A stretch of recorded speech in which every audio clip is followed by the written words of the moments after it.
Oh, hi, weirdos. Dan Rossbach here, your lead discussant at the Weird Book Club. You know, it's occurred to me recently, I have been a terrible host. Here you've been listening to me ramble on and on about book after book.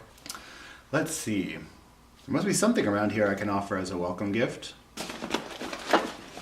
Aha! How about these extremely valuable first edition Pokemon cards? Let's just do a quick Google search to confirm their value, and they're worthless. How about a sampling of black unisex band t-shirts? Hugs? I'm told I give excellent hugs. Elias, want a hug? Was that a good hug? Yeah. It was good? You think so?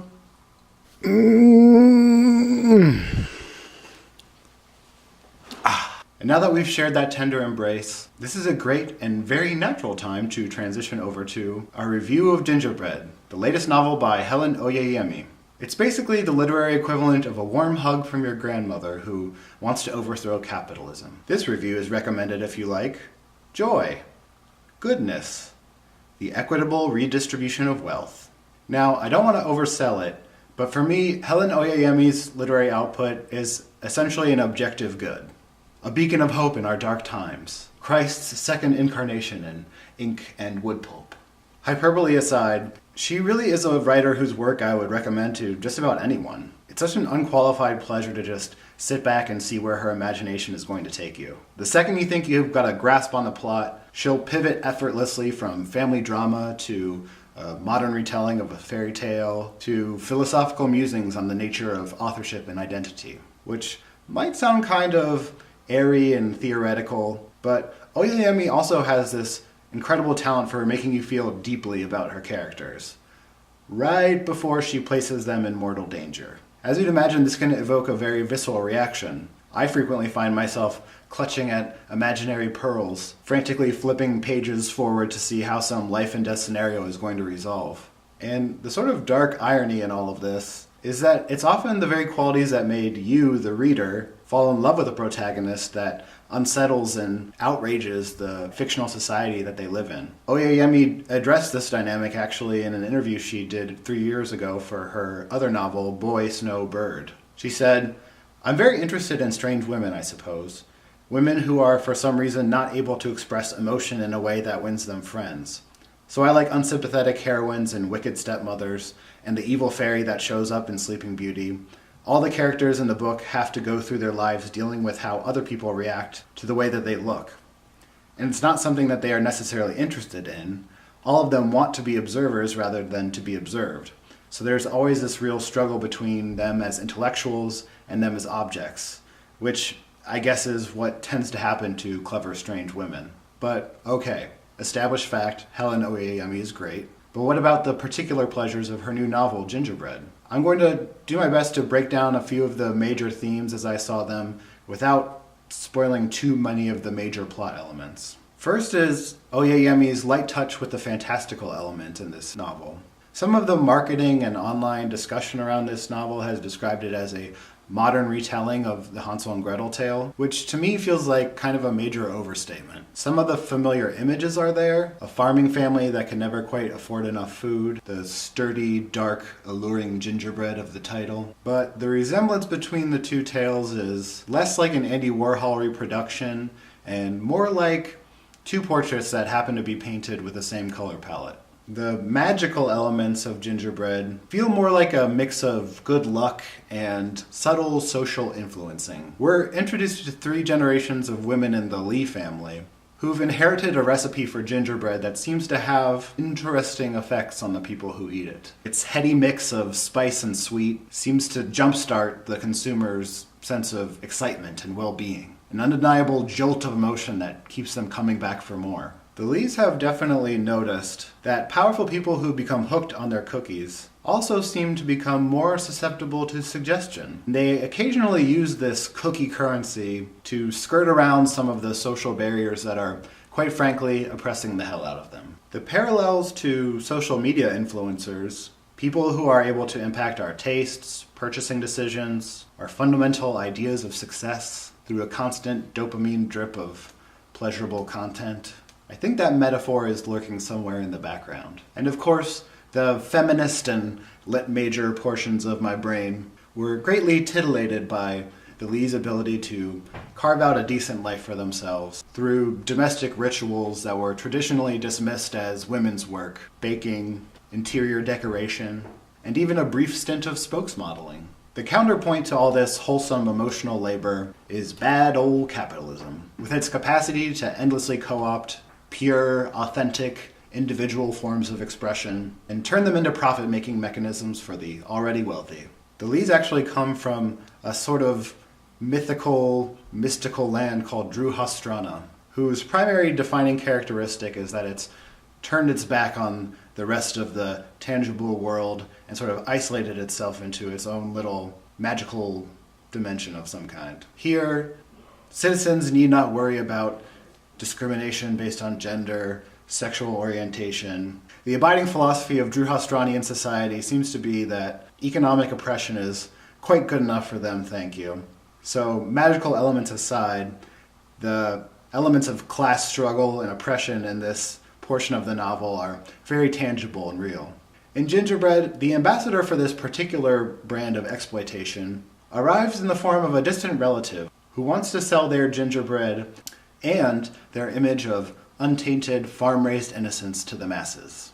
With a promise of greater economic stability for their families, local girls are lured out to the big city to be employed in this gingerbread enterprise. Here it felt like Oyeyemi was making another nod to the classic Hansel and Gretel tale, with its bait and switch, where the structures that promise to feed and sustain you are actually fattening you up for later consumption. And while we're on the topic of rich people being the true evil monsters in this and every other story, another literary touchpoint in Gingerbread is 19th century French author Émile Zola, whose books are beloved by our central protagonist, Harriet. Now, I'm no expert on Zola, but one of his most famous novels, The Kill, paints a horrifying portrait of nouveau riche scammers, making a fortune off of one of the greatest public works campaigns in Parisian history. Basically, to turn the narrow, decrepit, medieval-style streets into wide, modern, geometric grids, the state had to buy up and demolish a ton of buildings. The main character in The Kill has insider knowledge of which properties will need to be bought up, and he has a special scheme to ensure that the government will pay top dollar for them. There's a notorious scene where he's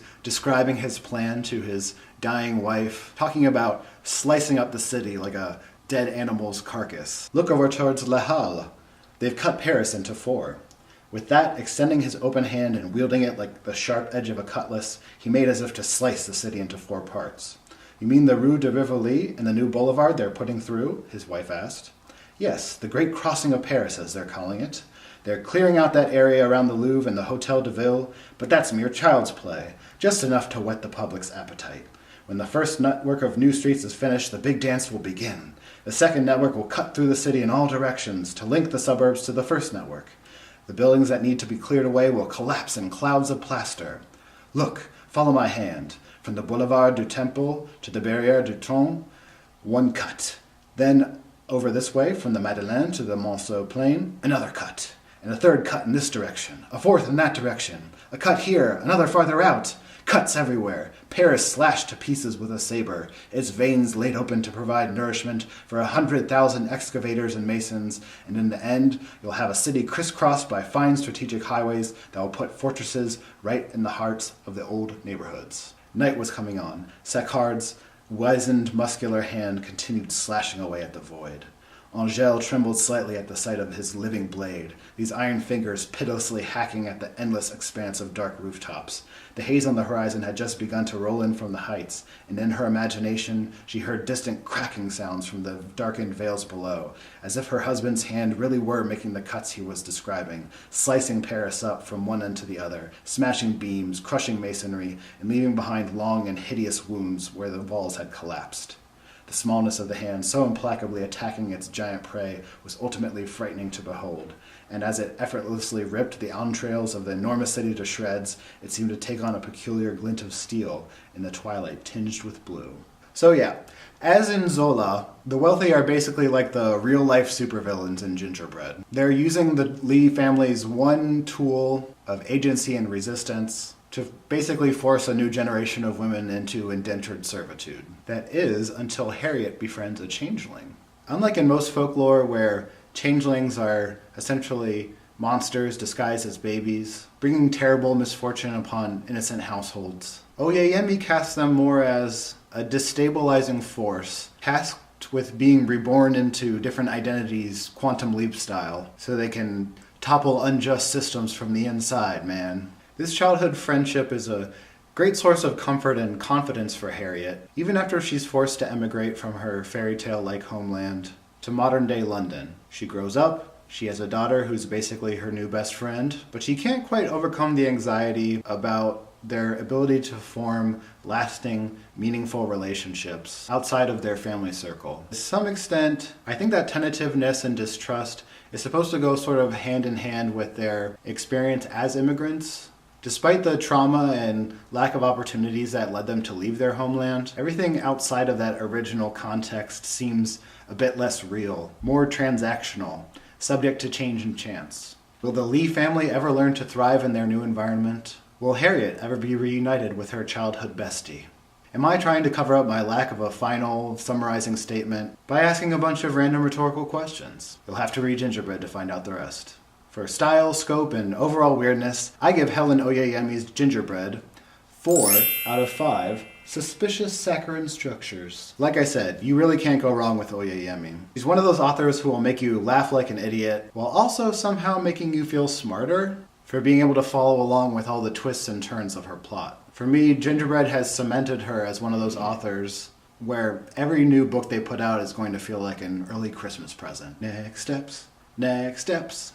Alright, this is the part where we talk about recommendations. If you loved Gingerbread as much as I did, and you're looking for something to help you recapture that fairy tale feeling, here are 3 books you should consider checking out. The first one is for people who, like me, like to read a book and feel that they are sort of sitting at the feet of a true storytelling master. Someone who can just spin off endless stories within stories and never get bored and you kind of never want it to end. For me, a book that exemplifies that feeling is The Siberiad by Stanislaw Lem. This was the first book I ever read by Lem. My only previous exposure to his work was through Tarkovsky's adaptation of his novel Solaris. And if you watched that movie before, you would definitely expect quite a solemn tone from the original author's work. But The Siberiad is just pure fun. It's this thoroughly entertaining blend of scientific geekery and Dr. Seuss-like rhyme schemes. The translator of this book deserves like a Nobel Prize in literature just for their ability to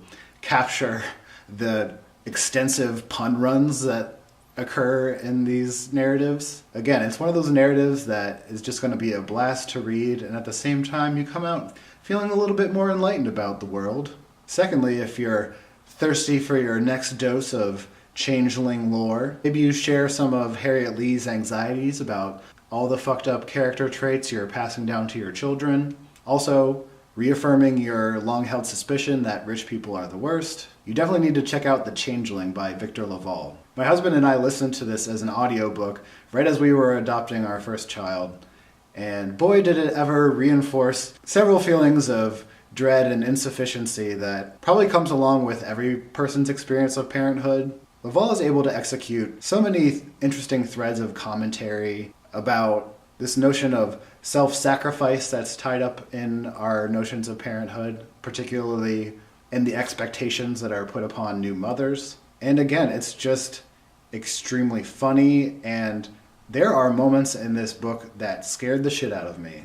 It gets violent and dark, and you really feel like the characters' lives are going to fall apart.